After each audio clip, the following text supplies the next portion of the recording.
My paper is on Dominican Republic culture as it relates to education. The culture of the Dominican Republic was influenced by three distinct ethnic groups: Native Taino, Europeans, and African slaves. These groups contributed to the culture of the Dominican Republic and who they are today as an independent nation. The Dominican culture is deeply rooted in music, food, and family.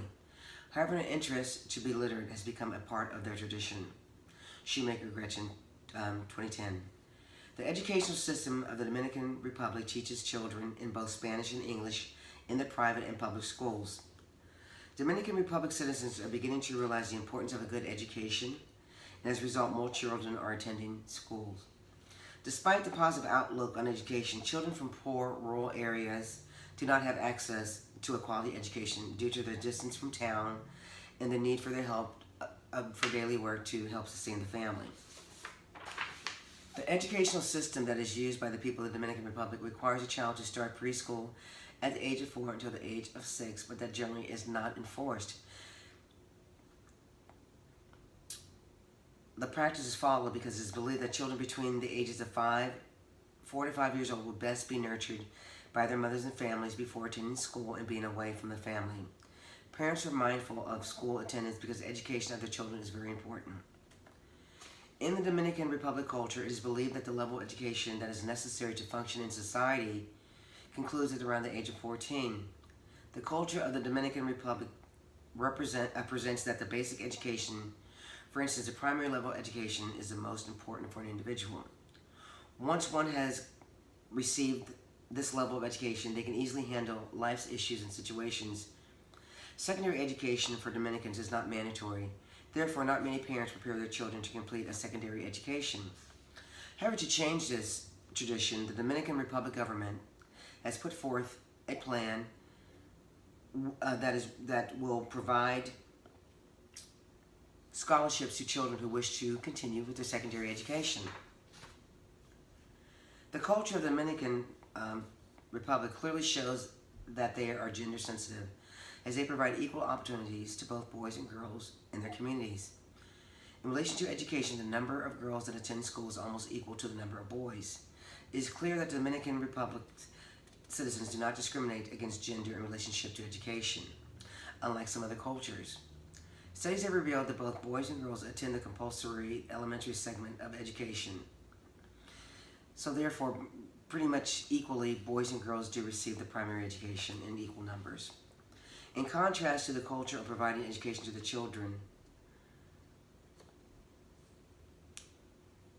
to acquire secondary education at the university level as well. For instance, when children reach the 6th grade, most of them, especially girls, drop out of school to help their parents and other family members. Family is among the most important social norms practiced by Dominicans. Therefore, family needs come before educational needs of the children. Consequently, the need and pursuit of higher levels of education are not generally considered by most Dominican Republic children. The Dominicans believe that when one gains a basic level of education, they are now ready to face real-life issues. Therefore, many girls and boys who drop out form relationships. Out of these relationships, girls generally become pregnant and become baby-making machines. The dominant culture among these people is family and maintenance of the family. Therefore, girls are encouraged to become married and have children. With so many children to feed and the look after, the girls do not have any interest left in seeking education but embrace the culture of family in their hearts. In the Dominican culture, like other cultures, a man is referred or seen to be the superior to the woman. In that view, men tend to control the activities being carried out by women. For instance, when a man gets into a relationship with a woman, he sets the rules to be followed by his spouse. The man, in his own capacity, dictates that the girl should not focus on continuing with school, but rather concentrate on having a family. Records show that when women are given a chance, they can easily pursue higher levels of education. This has been proven by stats that show quite a lot of women in this country have degrees from universities and the colleges. In sight of that, men tend to experience an inferiority complex. Hence, when a chance presents itself to stop a girl from continuing with education, they embrace it fully. On the other hand, when boys reach the age of 16, they tend to think they are mature enough to start and nurture their own families. As a result, boys engage in income-generating activities to support families. Once one has established an income, they are likely not to return to school. In most cases, the income generators do not provide enough money to meet the needs of the family and their need for education. Hence, the result, families come first. When an individual with a family does not have much money to spare after satisfying their family needs, they are not likely to think of education, and therefore they simply don't pursue that any longer. Consequently, in this country, a behavior of non-commitment by both parents and the government affects the education system. Laws governing education are present in the country. However, the government does not engage in enforcing their implementation. Therefore, quality education is not really a priority. Parents, on the other hand, do not hold the government ministries and bodies accountable for any misdoings in the education of their children, thus contributing to a low-level education in the country. Unlike other countries whereby parents adopt a culture following up their children's education, the Dominicans do not give it much thought, as they are mainly involved in maintaining their families. In this case, children attend schools, but parents do not follow up their activities. Parents are only involved in the elementary section of their children, but not in other sections. Lack of parents' participation in the education of the children may be a result of poverty. When the poverty levels are very high, parents tend to provide only the basic education of the children and leave out the secondary and university level due to financial constraints. Immigration in search of better paying jobs results to parents absenteeing in the life of children. Therefore, education follow-up is not the key. Children seeking education when their parents are absent lack the motivation of their parents, hence can easily be distracted from the studies. Migration is a cessation of education due to inadequate funds, a result of the desire to follow their core culture, which is family formation and maintenance. Racism culture. The Dominicans have been on record of offering equal education opportunities to both girls and boys. However, they do not appreciate the presence of Haitians who are on their island. This culture of racial discrimination against the Haitians is not only among the communities, but it is also reinforced by the government. For instance, parents from the Dominican Republic do not allow their children to interact with Haitian children. Also, the Dominican Republic government has not put forth any legislation of laws that protect the rights of Haitian immigrants. Additionally, the children born in the Dominican Republic by Haitian parents lack proper recognition by the government, and there are no laws to provide a remedy.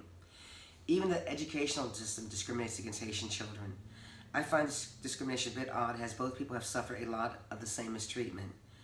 The Dominican Republic stifles the education of Haitian children while providing for and enforcing the education of Dominican children. Family relations form the greater part of the Dominican Republic culture. As a result, each family takes responsibility of providing elementary education to the children. The children acquire education in either private or public schools depending on the financial ability of their parents. However, for the Haitian people in the Dominican Republic, acquiring education is a hard task, and there are no government laws that cover their interest. A rich Haitian and a poor Haitian fall in the same class when it comes to getting educated. Neither the public nor the private schools seem willing to accommodate Haitians in regard to education. Consequently, due to this level of discrimination, the number of people who have a formal education is very low. The schools in the Dominican Republic seem most concerned with the education of their white citizens and not much concern or consideration of the education of black children of the Dominican Republic. It's unfortunate the government does not include systems and programs that govern the education of all children. For instance, when a black child is lucky enough to attain the preschool and primary education, it is very unlikely they will pursue the higher levels of education. Secondary education in the country is provided for free by the government. However, this offer is made available only to white children. A reflection of the secondary enrollment is seen in the universities and colleges whereby the whites dominate. Conclusion. The Dominican Republic culture is characterized by the practice of the Europeans, Africans, and the Taino, which make their culture extremely diverse in terms of cultural practice and social behaviors. The country's educational system has been hard hit by the discriminatory practices and social norms. The men and women of this country put a lot of energy into food, music, and dance in their family. Aside from those things, not much really matters to them. Dominicans strongly believe in maintaining family ties and relationships. Therefore, they do not discriminate against gender when providing primary education. As a result, the ratio between girls and boys seeking basic education is almost equal. However, the education quality and level is very low because the government does not enforce laws regarding the education of the population, and racial discrimination does not help at all. And this concludes my talk. Thank you so much.